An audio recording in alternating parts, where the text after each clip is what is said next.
Om Swastiastu.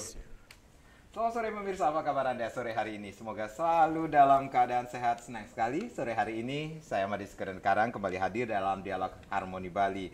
Pemirsa, ada yang mengatakan masa yang paling indah dalam kehidupan itu adalah masa-masa remaja. Nah, ini yang akan kita bahas pada sore hari ini. Ternyata masa remaja itu masa penuh dengan cerita, masa yang penuh dengan yang unik-unik dalam perjalanan hidup kita. Dan bagaimana memahami perkembangan remaja, nanti kita akan bahas bersama dua narasumber yang akan kita ajak berbincang-bincang mengenai topik kita pada sore hari ini. Sudah hadir Profesor Dr. Luh Ketu Suryani, SPKJK. Beliau dokter spesialis kedokteran jiwa sekaligus pendiri Suryani Institute for Mental Health Denpasar, Bali. Om Swastiastu, Prof. Om Swastiastu. Sehat selalu, Prof. Harus sehat. Harus selalu sehat. Ini warnanya ngejreng kali ini ya. Biar nggak kelihatan tua. Ini dia yang akan kita bahas nanti. Seperti apa sih masa remajanya Prof ya dulu sama pasti ada bedanya dengan kehidupan masa remaja sekarang. Nah, tapi nanti ya Prof ya. Kita perkenalkan dulu yang satu lagi nih. Narasumber kita ada Dr. Cokorda Bagus Jaya Lesmana, SPKJK Mas. Beliau adalah dokter spesialis kedokteran jiwa. Om Swastiastu. Om Swastiastu. Dokter sehat selalu, Dok? Harus lebih sehat dari Prof ya. Harus lebih sehat lagi. Ini yang akan saya tanyakan juga ya. Tantangan sampai ya. Berhasil seperti sekarang, Prof. Ini tentunya ada bedanya ya, Prof ya. Masa-masa remaja zamannya Profesor dulu dengan zaman sekarang, Prof. Seperti Ya, apa sih, Prof? sangat beda. Ya.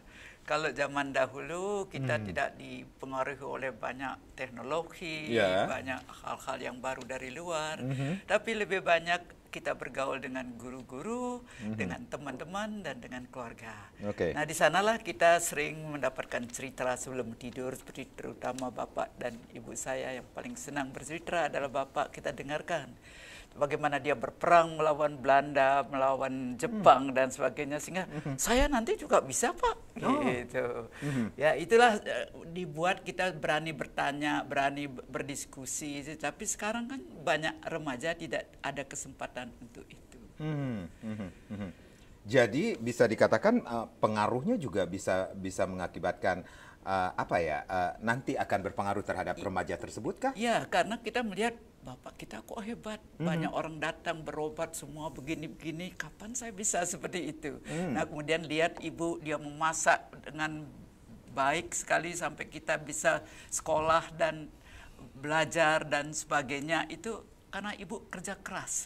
Jadi gambaran orang tua waktu kecil itu sangat merangsang kita untuk maju. Tetapi yang paling penting adalah beliau itu selalu cerita tentang bagaimana dia menghadapi perang melawan Jepang, Belanda dan sebagainya. Ini menarik buat anak-anak. Sehingga dalam hayalan, bisakah saya seperti itu membebaskan bangsa ini dari penjajahan orang lain dan sebagainya. Jadi pengaruh orang tua juga sangat-sangat berperan terhadap perkembangan remaja ke depannya nanti, Prof? Menurut saya, iya. Itulah sebenarnya yang menyebabkan kami selalu mengatakan jangan cuma melahirkan anak saja, tapi mampukah kita merangsang anak-anak kita menjadi orang spesial.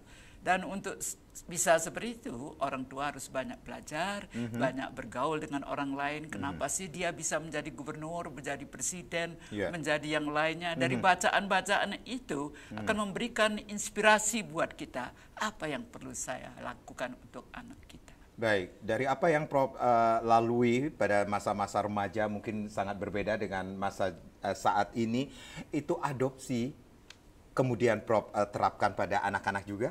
Ya, karena semua anak saya itu menjadi sarjana bukan karena saya. Karena dia main basket. Uang dari sebagai pemain basket dia gunakan untuk kuliah. Dan ini satu pelajaran buat kita semua. Walaupun kita banyak punya anak, jangan takut. Kalau kita sudah mulai kecil dalam kandungan, dibesarkan, itu memberikan inspirasi buat anak untuk berkembang. Tidak hanya kita meniru apa yang dilakukan orang tua, tapi dari cerita-cerita orang tua yang selalu kami dengungkan tentang Bung Karno berani menghadapi Jepang, Belanda, dan sebagainya, itu masuk di dalam otak anak. Nah, karena itu saya berharap anak-anak muda yang akan menikah banyaklah membaca cerita-cerita tokoh-tokoh penting yang Anda kagumi. Sehingga itu adalah bahan utama di dalam mendidik anak. Walaupun kita bukan guru, kita juga bisa membantu guru untuk mensukseskan anak kita. Jadi termasuk juga pendidikan karakter yang perlu ditanamkan pada saat anak yang akan memasuki masa akil balik atau masa remaja, Prof. Ya, misalnya dia berkelahi sama saudaranya, jangan dimarahi, jangan nggak boleh dipukul. dimarahi? Oh, silakan berkelahi. Ya, biarkan dia sampai dia menang atau kalah, nangis atau nanti malamnya kita cerita bagaimana bawang merah, bawang putih bisa menjadi orang spesial dan bagaimana Bung Karno. Kita harus banyak membaca.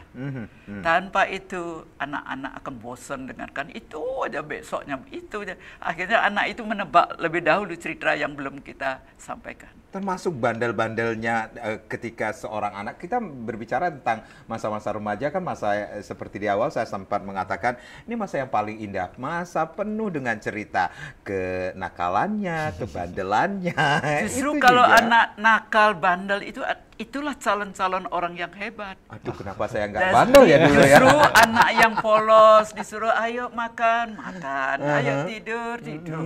Nah, ini tidak bisa kita harapkan. Selalu harus ada komando. Oke. Tetapi anak yang melawan, kenapa sih harus saya makan? Nah, kita harus bisa menerangkan, tapi jangan marah baru anak bertanya seperti itu. Kita harus bisa menerangkan sehingga masuk di dalam memorinya sebagai anak. Nah, sebagai seorang ibu, seorang bapak, maukah banyak membaca sebelum Anda mempunyai anak? Kalau tidak banyak membaca, Anda ada bisa bercerita apa yang perlu diceritakan pada anak-anak kita yang kelihatannya kecil, tidak tahu apa-apa, tapi dia mengerti lebih dalam dari kita, cuma dia tidak bisa menyampaikannya. Aduh, ini saya baru saja melepaskan masa remaja saya setahun yang lalu. Nah, berarti siap-siap untuk punya anak. Apa sudah banyak membaca? Ini dia, saya harus bandel nih kayaknya, harus nakal nih kayaknya untuk menjadi yang terbaik. Tapi itu ada sisi positifnya tentunya ya, Prof ya. Bandel dan nakalnya seorang anak ya, Prof ya. Prof, nanti kita lanjutkan lagi, dokter. Senyum-senyum, nanti saya mau tanya, dokter ini gimana sih masa remajanya di bawah asuhan Prof ini sendiri? Kita akan kembali sesaat lagi.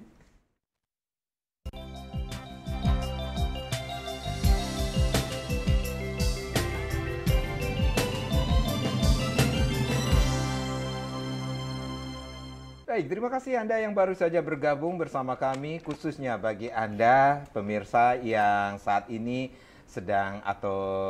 memiliki anak yang baru saja masuk ke masa akil balik atau masa remaja, atau saat ini sudah memiliki anak-anak tercinta Anda yang sudah memasuki masa remaja. Nah, ini perlu diketahui ilmunya untuk memahami bagaimana perkembangan remaja untuk mendapatkan outputnya nanti ke depan seperti apa. Dan tentunya kami mengajak Anda untuk berpartisipasi di 0361-894-8400 dan juga di 0361-894-8401. Tentunya masih bersama Prof. Elka Suryani dan juga ada Dr. Cokorda Bagus Jaya Lesmana tentunya.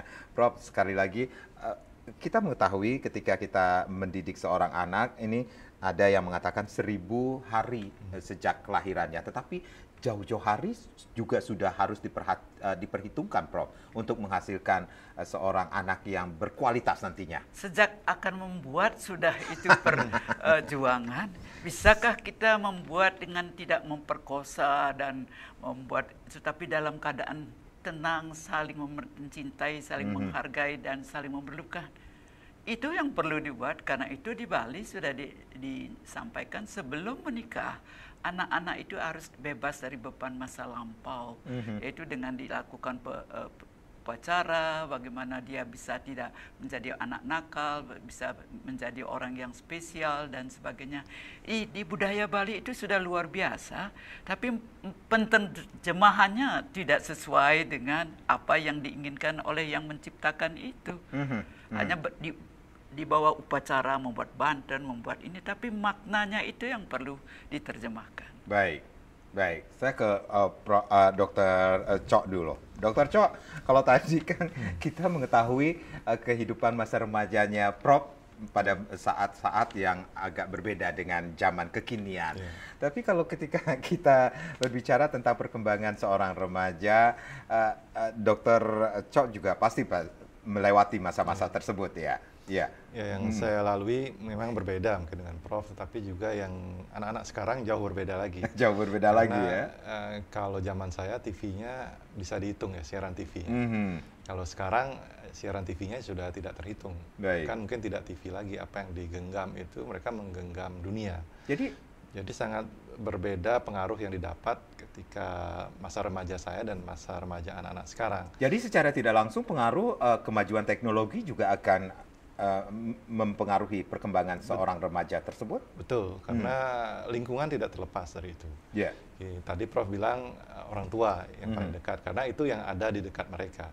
Tetapi sekarang yang kita lihat lingkungan di sekitar anak-anak sekarang bukan lagi hanya orang tua atau keluarga besarnya, tetapi lingkungannya adalah dunia sudah. Mereka menghadapi lingkungan dunia yang ada di genggaman mereka dan itu bisa diakses setiap saat, setiap waktu. Itu yang membuat tantangannya menjadi lebih besar. Karena yang biasanya mereka berhadapan dengan budaya yang dimiliki oleh orang tuanya, sehingga orang tua bisa bercerita dengan mudah. Tetapi sekarang karena pengaruh dari luar, tentu ini sangat membuat mereka mungkin bisa terjadi konflik dalam diri. Saya mengikuti kata orang tua atau saya mengikuti apa yang saya lihat di genggaman saya ini. Kan tidak jarang anak-anak sekarang katanya TikTok begini, di YouTube begini, katanya di internet begini. Nah, ketika orang tua tidak siap dengan apa yang ditanyakan atau di-challenge oleh anak-anak, kita akan berada di posisi ditinggalkan oleh anak tersebut, atau kita mendapatkan kesempatan untuk menarik mereka kembali ke budaya yang kita miliki dan kita yakini bisa membawa anak-anak ke arah yang lebih baik. Nah, kalau itu tidak bisa dilakukan, maka seperti yang kita lihat sekarang, kenakalan anak remaja zaman sekarang sangat-sangat berbeda dengan kenakalan anak remaja zamannya Prof mungkin, zaman saya. Karena sekarang banyak sekali kita lihat tindakan-tindakan kriminal di luar nalar yang kita bisa pikirkan. Misalnya anak remaja sekarang bisa bawa samurai, bisa bawa alat-alat kekerasan yang sangat mudah mereka dapat karena akses untuk itu juga sangat mudah. Dulu mau belanja kan mesti ke pasar, mesti ke toko. Sekarang order aja online, tinggal diklik-klik sudah datang barang. Tinggal tunggu di rumah, tenang-tenang barang itu sudah datang. Nah, itu yang juga membuat akses yang mudah itu kalau tidak dibarengi seperti kata Prof tadi, penguatan sejak mereka dibuat, sejak di dalam kandungan, kemudian sejak dilahirkan, cukup ada rasa aman, dicintai dan diharapkan, maka mereka tidak akan sibuk mencari yang namanya kenyamanan dari luar. Tapi kalau itu tidak didapatkan, maka anak-anak ini akan sibuk mencari yang namanya kenyamanan, kenikmatan yang mereka tidak dapatkan sebelumnya di dalam rumah maupun dari keluarganya sendiri. Nah, karena kita pahami remaja itu adalah masa transisi dari anak-anak menjadi dewasa. Banyak perubahan yang sangat pesat terjadi, ya, dari perubahan fisik, perubahan emosional, perubahan hormonal, itu sangat pesat terjadi, dan juga perubahan sosial. Kalau perubahan-perubahan yang sangat pesat terjadi ini tidak mereka pahami, baik oleh remaja maupun oleh orang tua ataupun lingkungan, maka mereka akan mengalami gangguan yang sangat luar biasa. Ada konflik dalam diri, tidak tahu apa yang harus dilakukan. Terkadang kita pahami remaja itu sangat loyal dengan kelompoknya, dan lebih loyal bahkan daripada saudara ataupun daripada keluarganya. Nah, kalau dapat kelompok yang baik, aman. Ya. Tapi ketika dapat kelompok yang tidak baik, karena kita ketahui dan kita pahami bersama, hampir di setiap sekolah, SMP, SMA itu ada geng. Geng yang harusnya dibina dengan baik, tapi kenyataannya mungkin karena guru sibuk dengan kurikulum, pemerintah sibuk dengan hal yang lain, akhirnya mereka tumbuh dengan dirinya sendiri, yang notabene mungkin dalam diri mereka sebenarnya ingin menunjukkan jati diri, ya, sebatas menunjukkan jati diri bahwa kami eksis. Tetapi karena tidak ada yang membina, mengarahkan dan sebagainya, yang muncul adalah jadi hal yang negatif. Dari namanya saja kita coba dengar ada geng konyol, geng temuyuk dan sebagainya. Jadi nama-nama yang buat kita dengar itu sebenarnya mengundang tawa. Tetapi tindakan yang dilakukan terkadang membuat kita juga bertanya, ada apa dengan anak-anak remaja ini? yang harusnya mereka bisa berprestasi dengan luar biasa, karena kan kita pahami perubahan hormonal yang pesat misalnya, perubahan fisik yang cepat. Itu kalau diarahkan dengan baik ke hal-hal yang positif, mereka bisa berprestasi, baik dalam olahraga, dalam seni, dalam ilmu pengetahuan, karena kemampuannya jauh lebih cepat dibandingkan orang dewasa. Tetapi kalau ini tidak dipahami oleh keluarga, oleh guru, sebagai tenaga pendidik yang kita lihat menghabiskan sebenarnya waktu lebih banyak dengan anak-anak dibandingkan orang tuanya yang sekarang mungkin sibuk mencari pekerjaan untuk mensupport kehidupan anak-anak, itu akan sangat mempengaruhi kehidupan remaja sekarang. Belum lagi kalau kita sebagai orang tua role modelnya mempertontonkan, ya, memberikan contoh seperti tadi Prof katakan, kekerasan yang tadinya mungkin hanya dilihat lewat TV, lewat genggaman, tapi kita justru mempertontonkan secara langsung, itu juga impact-nya sangat jauh berbeda. Merasakan secara langsung dan melihat dari media yang berbeda, itu dampaknya juga sangat berbeda. Sehingga orang tua seyogianya tetap menjadi contoh yang baik. Tapi kita lihat kan seperti kemarin ini ya, kami cermati penerimaan anak sekolah. Yang setiap tahun menjadi agenda, menjadi kalender, sampai dibilang ini PKB-nya dunia pendidikan ya. Selalu rusuh, selalu ribut, kisruh. Ya.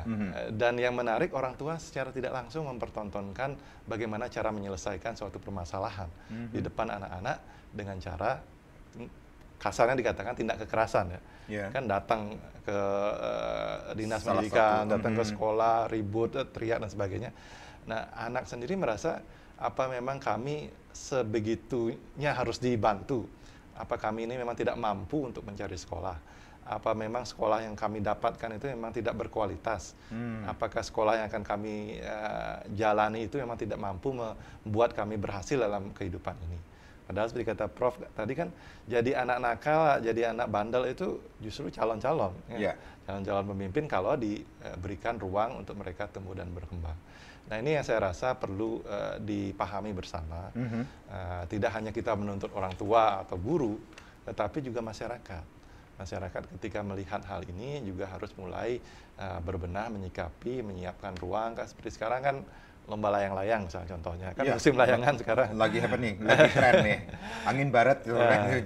Bagaimana kita juga menyisipkan nilai-nilai baik. Di tengah kreativitas yang ditumbuhkan. Karena ini sangat luar biasa. Bisa membuat suatu tradisi bertahan cukup lama.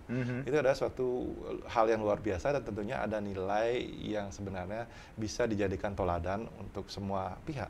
Ya, kalau bisa kita menyisipkan nilai yang baik di sana, tentu anak-anak akan sangat terekam dengan baik. Karena kami lihat yang melayangan sekarang itu bukan hanya anak muda, sampai orang tua pun tetap melayangan. Artinya kan nilai baik itu terekam dengan baik pada orang yang menjalani kreativitas itu. Nah, itu yang saya rasa juga perlu kita lihat, jangan dianggap tradisi itu kuno, dia harus ditinggalkan. Kita harus mengikuti yang baru, perkembangan teknologi. Kalau pegang HP baru modern, kalau mengikuti tren-tren yang baru modern, yang lama-lama ditinggalkan. Padahal modernisasi itu beranjak dari tradisi. Tidak akan ada modernisasi kalau tidak didasari oleh adanya tradisi. Ya, nah seperti kata tadi sempat Prof mengatakan, ini untuk menciptakan suatu manusia yang unggul ini diawali dari pembuatannya, cara membuatnya. Idealnya begitu. Ini sebenarnya usia-usia berapa yang harus kita aware atau waspada terhadap perkembangan yang namanya remaja? Kan kalau kita berbicara tentang remaja sekarang dan remaja yang zamannya Prof ini tentunya sangat berbeda sekali. Di semua usia kalau bisa. Jadi jangan menunggu setelah anak remaja baru kita edukasi. Jangan menunggu setelah mau punya anak baru kita edukasi. Jadi setiap rentang usia, kesempatan yang ada, harus disisipkan edukasi tentang bagaimana membuat anak itu tetap sehat, sehat secara fisik, mental, dan emosional, dan juga bagaimana memiliki jati diri. Utamanya jangan hanya menggantungkan kepada hard skill saja ya. Karena kita lihat kan sekarang orang tua inginnya anaknya punya nilai matematika yang tinggi, eksaknya saja. Tapi setelah tamat sekolah bukan itu yang menentukan, justru soft skillnya. Adakah keberanian, adakah motivasi, adakah kemampuan komunikasi yang baik dari anak untuk menghadapi dunia di luar sana. Nah, kalau itu tidak ditumbuhkan sejak kecil maupun sejak dini maupun kapanpun ada kesempatan, maka seperti kata Prof, tidak ada gunanya anak nakal, anak bandel itu, karena semua sudah dipangkas, semua sudah diseragamisasi, dihilangkan, sehingga kreativitas itu menjadi tidak ada. Yang harusnya di otak itu sangat bervariasi ya pemunculan gelombang-gelombangnya, tapi karena kita tekan dengan kata jangan, tidak boleh, dan larangan-larangan, akhirnya sinar yang begitu warna-warni sangat luar biasa lama-lama meredup, menghilang. Jadilah anak-anak yang hanya melakukan sesuatu dengan instruksikah, monotonkah, tanpa ada kreativitas. Makanya wajar kalau kita cermati, bandingkan dulu, kita banyak punya maestro-maestro ya, maestro seni, seni tari, seni lukis, tapi sekarang sangat jarang kita temukan maestro-maestro, mungkin karena kita sudah memangkas kreativitas itu sejak dini, sehingga bibit-bibit itu menjadi hilang dengan sendirinya. Baik, Prof dan Dr. Cok, kita rehat sejenak, nanti kita akan lanjutkan lagi bagaimana memahami perkembangan remaja, dan sekali lagi kami mengundang para pemirsa di mana saja berada untuk berpartisipasi di 0361894800 dan juga di 0361894801 sesaat lagi.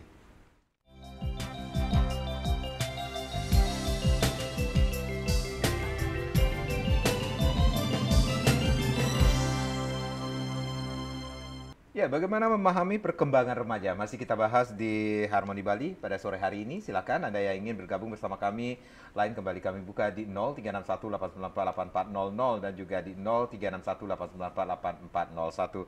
Masih bersama Profesor Elka Suryani, beliau adalah pendiri Suryani Institute for Mental Health Bali, Denpasar, Bali, dan juga ada Dr. Cokodo Bagus Jaya Lesmana di sore hari ini tentunya. Prof, kalau kita berbicara perkembangan remaja, khususnya remaja masa kini, ini kalau kita banyak orang tua yang mengeluh ketika saya beritahu, ibu kuno, ibu sekarang sudah berbeda, tidak mengerti apa. Ibu bodoh kan. Seperti itu. Bodoh. Ini apa yang harus dilakukan oleh orang tua, Prof? Kalau merasa dikatakan bodoh, kita perlu introspeksi apakah betul atau tidak. Nah, kalau misalnya Anda tidak merasakannya, coba apakah Anda memberikan seperti instruksi. Kita perlu belajar dari teman-teman, dari TV, dari buku-buku. Jadi tidak hanya khusus mereka semua bisa langsung tanpa kita membaca. Dan bergaul juga perlu. Jadi kita sebagai orang tua kalau dianggap tidak bagus, kalau memang merasa tidak mampu, cobalah bertanya sama teman gimana caranya, atau bertanya pada psikolog, psikiater, atau dokter, atau siapa yang atau bisa lewat buku-buku.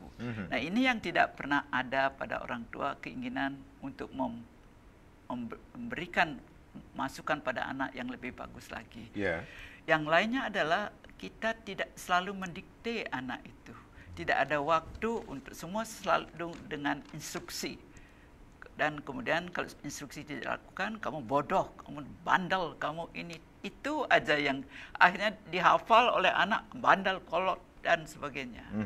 Nah, sebagai orang tua, kalau memang tidak mampu, kenapa tidak ngobrol sama teman atau konsultasi? Seperti kami kan punya tempat tanpa Anda bayar di Nari Geraha setiap Sabtu. Kalau memang mau mempergunakan tempat yang tidak bayar, ya datang ke sana, kan melihat bagaimana orang itu menari, menyanyi, tua-tua. Kita perlu juga belajar, jangan merasa saya sudah tahu, saya sarjana, saya hebat, dan sebagainya. Semua orang tentu perlu belajar. Jadi yang penting bagaimana membuat rumah itu sebagai tempat anak itu senang belajar, melihat ibu bapaknya dan mengekspresikan apa yang dia rasakan. Dan juga sebagai orang tua belajarlah nyanjung. Jangan selalu, itu tidak benar, bodoh kamu. Ya, bagus, bagaimana kalau begini? Nah, kita cobalah itu. Jangan kita cuma bisa memberitahu orang, tetapi kita sendiri melahirkan anak-anak yang penuh dengan ancaman. Baik, Dok, Seperti apa yang disampaikan Profesor, ternyata pengaruh orang tua ini sangat keluarga. Bisa dikatakan ini juga akan sangat berpengaruh terhadap perkembangan seorang anak ke depannya. Ketika masa-masa remaja yang bisa dikatakan ini masa mencari diri, masa transisi seperti dokter sampaikan itu, sehingga mereka bisa saja mencari dari apa ya, dari tempat lain atau dengan pengaruh-pengaruh kemajuan teknologi ini sendiri, Ya, dan dokter? sangat mudah sekarang ini, bahkan tidak hanya pengaruh teknologi kan yang kita khawatirkan juga di Bali ini sudah jadi daerah perdagangan narkoba ya. Jadi pengguna sangat banyak, yang memperjualbelikan juga sangat banyak, dan remaja ini dengan masa transisinya kan sangat mudah dipengaruhi, sangat mudah diajak oleh teman-temannya untuk menggunakan zat terlarang ini. Dan kalau kita tidak siapkan dengan baik, maka sangat mudah untuk mereka tergiur menggunakan hal tersebut. Karena pada intinya kan menggunakan itu untuk mencari kenyamanan, ya, kenikmatan. Nah, kalau kenikmatan dan kenyamanan itu sudah mereka dapatkan 10 tahun pertama ketika diasuh dan dibesarkan oleh orang tuanya, maka mau ditawarkan, disodorkan di depannya pun tidak menjadi pilihan utama mereka. Tapi kalau itu tidak mereka dapatkan pada 10 tahun pertama kehidupan mereka di keluarga, di tengah keluarga dan orang tua, maka sangat mudah sekali akan jatuh terjerumus dalam penggunaan zat terlarang ini. Dan ini juga sangat membuat orang tua punya PR yang lebih besar lagi. Ya, kalau dulu tatanan ideal kita melihat rumah tangga, satu keluarga itu rumahnya boleh dikatakan ditempati mungkin oleh satu keluarga, kemudian keluarga kakek neneknya ya. Tapi sekarang kami melihat di perkotaan ruang untuk bergerak pun sudah sangat sulit ya. Karena bisa saja satu rumah itu ditempati oleh banyak kakak, banyak keluarga, sehingga yang membuat namanya kehidupan yang normal zaman dulu dengan sekarang sangat berbeda sekali. Terkadang sangat vulgar dialami oleh anak-anak yang harusnya belum masanya mereka misalnya melihat orang tuanya melakukan hubungan seks karena kebutuhan dari orang tua, tapi karena ruangan sangat sempit dan orang tua tidak memahami, dianggap anaknya sudah tidur, tapi kecil-kecil sudah belajar tentang itu. Nah, sehingga ketika remaja, ketika mereka sudah punya power, sudah punya keinginan, keberanian untuk melawan, tidak jarang itu yang kemudian menjadi hal yang ingin mereka jawab tantangannya, ingin mereka cari, apa sih sebenarnya ini? Apa sih yang dulu sebenarnya saya dengar, saya lihat, tanpa saya ketahui hal tersebut. Sehingga ini juga membuat kenapa remaja sekarang banyak kita lihat juga menjadi korban karena hubungan seks yang belum waktunya ya. Kan seperti Prof katakan, sebenarnya hubungan seks itu adalah hubungan suami istri. Artinya ketika sudah ada ikatan suami istri. Tapi yang terjadi sekarang kan banyak anak-anak remaja yang melakukan hal tersebut sebagai pelampiasan, entahkah karena tekanan di rumah, tekanan di sekolah, maupun tekanan dari peer groups-nya yang membuat mereka mencari solusi yang boleh dikatakan ekstrim di luar logika normal. Saya juga berharap tidak hanya orang tua, karena banyak orang tua juga tidak memahami ini. Tapi pemerintah juga harus menyiapkan. Jadi peran pemerintah juga sangat besar. dibutuhkan. Ya, bisakah mempersiapkan guru TK, guru SD, guru SMP tidak hanya mengajar materi, tapi memberikan masukan mengenai karakter, bagaimana perkembangan menjadi orang hebat, menjadi orang yang spesial. Karena murid-murid itu akan meniru apa kata guru. Lebih dia mempercayai gurunya dibandingkan orang tuanya. Ya, kalau masih kecil ya bisa, tapi kalau sudah SD, TK, SD saja sudah mulai meniru apa kata guru. Tapi kalau gurunya sendiri sudah dengan masalah kan anak-anaknya jadi korban juga. Karena itulah pembinaan tidak hanya pada calon pengantin, tetapi guru TK tidak hanya sebagai guru, tapi di tangan mereka harapan masa depan. Seperti saya misalnya dengar cerita guru, cerita tentang Bung Karno, itu tertarik dengan Bung Karno karena cerita guru. Dan kenapa ini tidak dipakai? Baik. Berarti bisa dikatakan ini ketika kita berbicara tentang perkembangan masa-masa remaja, masa seorang anak remaja ini dipengaruhi bukan hanya dari keluarga, kemudian lingkungan, kemajuan teknologi, informasi yang begitu pesat dan berkembang, tetapi peran pemerintah juga.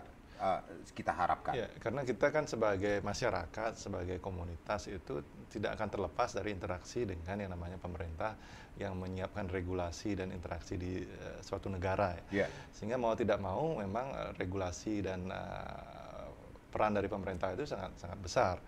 Kalau regulasinya longgar, tidak memberikan misalnya hukuman yang cukup untuk membuat mereka pelaku tindak kekerasan, misalnya dihukum dengan berat, tentu akan menjadikan ini contoh.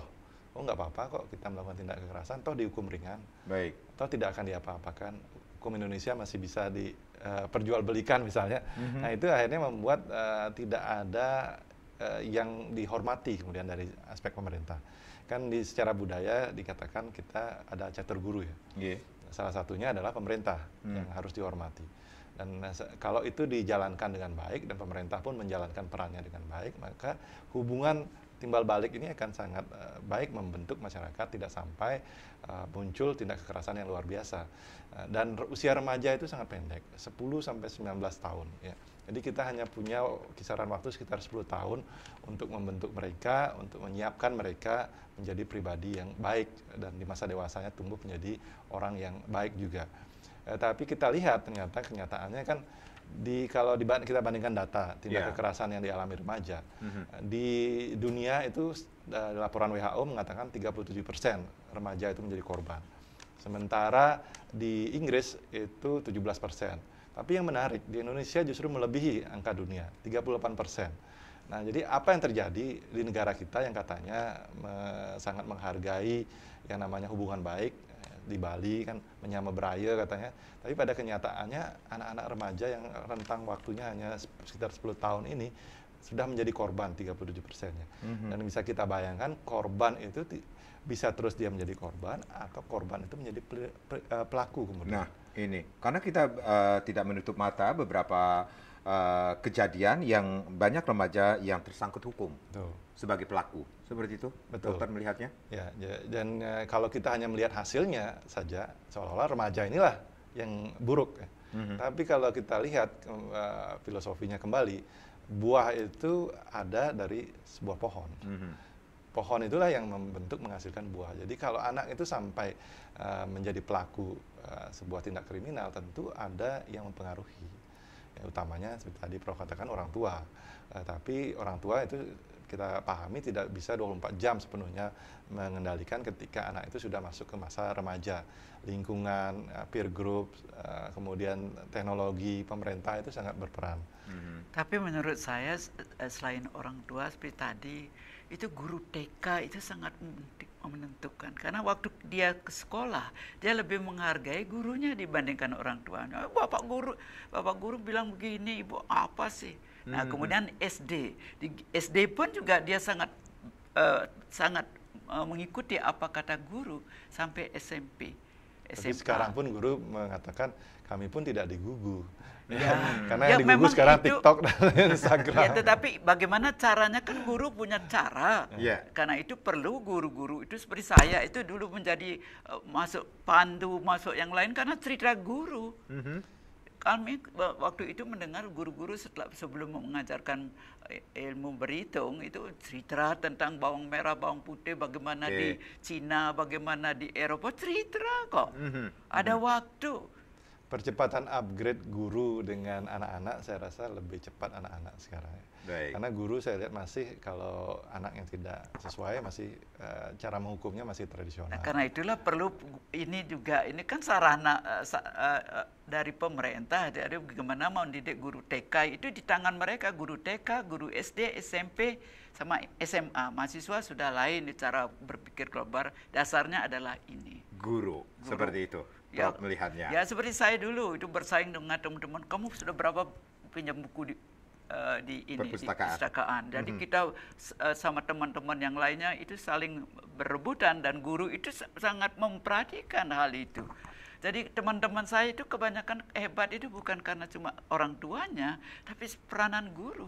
Jadi peranan guru sangat Terutama guru, karena waktu itu kita waktu kecil lebih percaya pada guru dengan orang tua. Coba tanya anak-anak itu, orang Pak Guru cuma begini, tahu apa? Nah, itu yang terjadi pada saat itu ya. Dan itu sangat berbeda saat ini ya, dokter ya. Dan nanti kita akan lanjutkan lagi bagaimana memahami perkembangan remaja, tapi tentunya setelah yang berikut ini.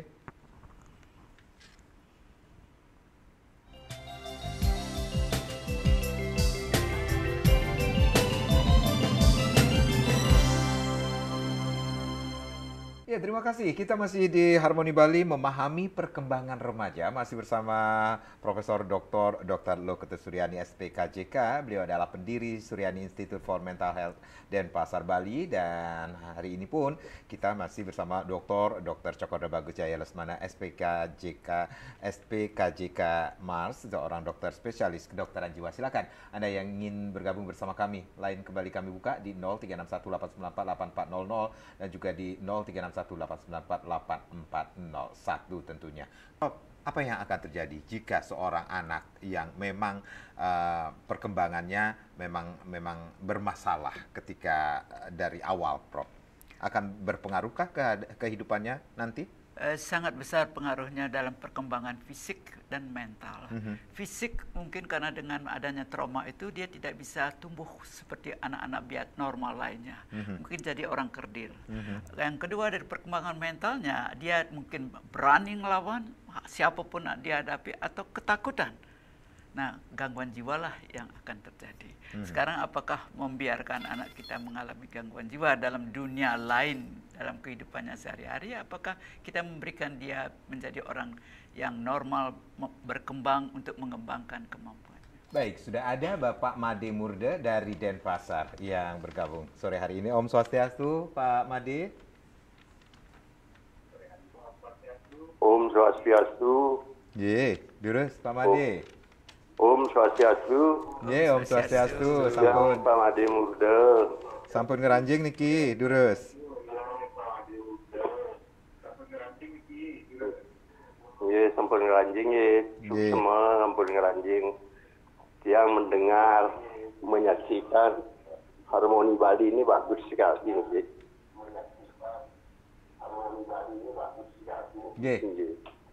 Dulu yang terbandingkan dengan Pak Mangku Pastike sewaktu jadi gubernur ya.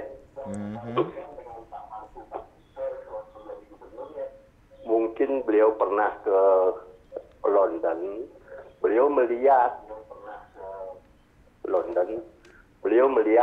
menyaksikan di lapangan di sana di kota London itu bebas bicara di muka umum. Ya, tentang segala sesuatu kehidupan, baik dari remaja dan selanjutnya sampai menjadi orang yang penting di muka bumi Indonesia ini dan lain sebagainya. Beliau terapkan di sini di lapangan Renon, di lapangan Renon apa yang telah beliau lihat di sana bagus sekali menurut Tiang itu bagus sekali. Iya, di mana diberikan kesempatan masyarakat berbicara tentang kenakalan remaja, tentang narkotika, tentang politik, pembangunan dan lain sebagainya. Ya, Pak Made. Bagus sekali. Kalau kita hubungkan dengan itu, topik, ya. Pengaruhnya bagus itu. Bagi Tiang itu bagus sekali nih ya. Baik. Karena di sini di Bali apa yang dikatakan oleh Pak Cok tadi dokter ini banyak remaja kita yang korban narkoba. Memang betul. Jokowi sendiri membilang bahwa 5 juta remaja kita di Indonesia ini korban narkoba. Malah lebih itu persentasenya. Baik. Kita harus tanggulangi itu bagaimana tuh. Belum narkoba aja, tetapi juga penyakit AIDS dan lain sebagainya. Yang ada hubungan tadi dengan kenakalan seksual bebas itu. Ya, itu penting sekali. Harus kalau bisa ya, pemimpin di Bali ini tolong tiru Pak Mangku Pastiko itu supaya kembali lah. Ya, baik. diberikan bebas bicara, Bali bebas bicara itu di lapangan. Seksema, Pak Made Murda, kami bisa menangkap apa yang ingin disampaikan. Kita berbicara tentang kebebasan berbicara, termasuk juga bagi remaja-remaja kita yang saat ini mungkin dengan kemajuan teknologi mereka berani berbicara seperti itu. Dan rasanya sudah tidak butuh satu panggung lagi karena dunia di genggaman itu. Dunia ada di genggaman mereka. Tidak viral, tidak ada justice katanya. Sehingga itu yang membuat sebenarnya kalau mau bicara sangat banyak ruang untuk bicara. Cuman kembali lagi siapa yang akan memfilter ini karena tidak jarang omongan itu tidak semuanya benar. Atau tidak dari sumber yang benar juga. Tapi juga masyarakat yang tidak teredukasi dengan baik bisa saja telan mentah-mentah informasi itu tanpa menyadari bahwa sebenarnya itu menjerumuskan dan sebagainya. Sehingga memang tetap harus ada regulasi yang mengarahkan di tengah kebebasan yang didapat. Kita memang butuh siapapun boleh bicara, karena itu menjadi hak. Tapi juga tidak boleh semua orang menghasut ya, menghasut yang sifatnya memberikan informasi yang menyesatkan. Itu yang harus bisa cerdas-cerdasnya kita meregulasi hal tersebut sehingga tidak sampai menyesatkan masyarakat yang sebenarnya ingin kita berikan ruang untuk menyampaikan permasalahan yang dihadapi. Karena kalau tidak ya tidak terkontrol ya, jadi chaos jadinya. Ya, ini ada yang menarik sekali dokter ketika Pak Made Murda pun mengikuti informasi tentang bagaimana banyak juga remaja kita yang tersangkut hukum, termasuk narkoba 5 juta remaja kita hampir 5 juta. Itu angka yang tidak sedikit. Buat kita mungkin sedih ya, tapi buat yang berjualan senang. 5 juta nih omsetnya udah berapa nih kali-kaliannya kan gitu. Baik. Jadi apakah kita akan menambah pelanggan pengguna narkoba itu atau kita akan mengurangi? Nah itu tantangan buat kita, mau di posisi mana? Karena kalau yang jualan pasti senang dong. Begitu yang pakai tambah banyak, tambah laku jualannya, tambah banyak yang bisa diperjualbelikan. Tapi buat kita yang menjadi anak-anak kita ini menjadi korban, tentu ini sesuatu yang miris yang harusnya segera bisa kita atasi, segera bisa kita sikapi, minimal beredarnya barang ini. Kalau barang tidak ada, orang kan tidak akan pakai.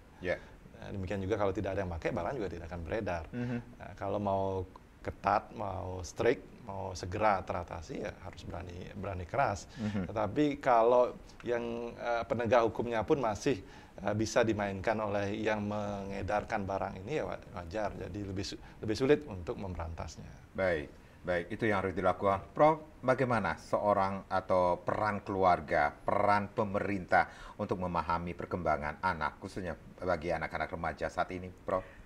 Saya berharap pemerintah membuat satu tempat pertemuan untuk remaja-remaja seperti yang kami buat untuk lanjut usia. Dulu lanjut usia kan tua-tua, bajunya tidak karuan, tidak ada yang berias, tapi sekarang orang tua di Bali luar biasa. Kami sanggup membantu itu walaupun tidak ada bantuan dari pemerintah. Nah, tapi sekarang bisakah pemerintah meniru itu untuk anak-anak remaja? Sebab tiap anak akan berkembang mungkin nakal, kalau tidak nakal tidak anak namanya. Tetapi nakalnya itu bisakah kita arahkan? Ini memerlukan tempat seperti dahulu ada pramuka, ada tempat taman kanak-kanak dan lain-lainnya. Di sanalah kita berperanan. Dan nanti di dalam peranan itu orang tua ikut mendampingi sehingga tahu bagaimana mendidik anak, bagaimana memberikan masukan pada anak dan sebagainya. Ini kan tidak ada taman kanak-kanak, tidak ada taman remaja, tidak ada taman orang dewasa, tidak ada yang orang tua yang kami punya pun tidak punya mau pinjam. Kebetulan Ibu Gubernur memberikan pinjam gedung Narigraha. Bisa kita lihat Bapak pemerintah dan masyarakat melihat bagaimana lanjut usia di Bali yang dibina oleh YWS itu.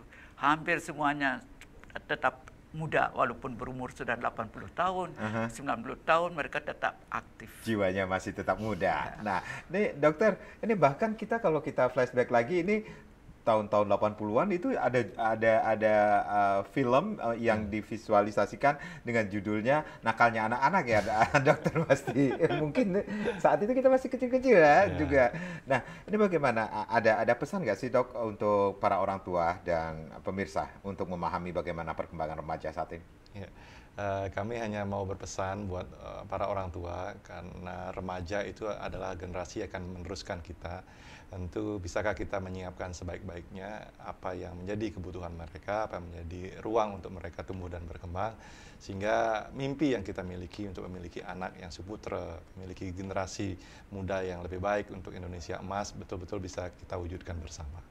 Baik. Seperti kata Dokter Cok, masa remaja adalah masa transisi. Itu yang perlu kita pahami untuk menghasilkan output anak yang suputra. Prof dan Dokter, terima kasih sudah sharing sama di sekarang. Terima kasih, kita berjumpa lagi di lain kesempatan. Om Santi, Santi, Santi, Om.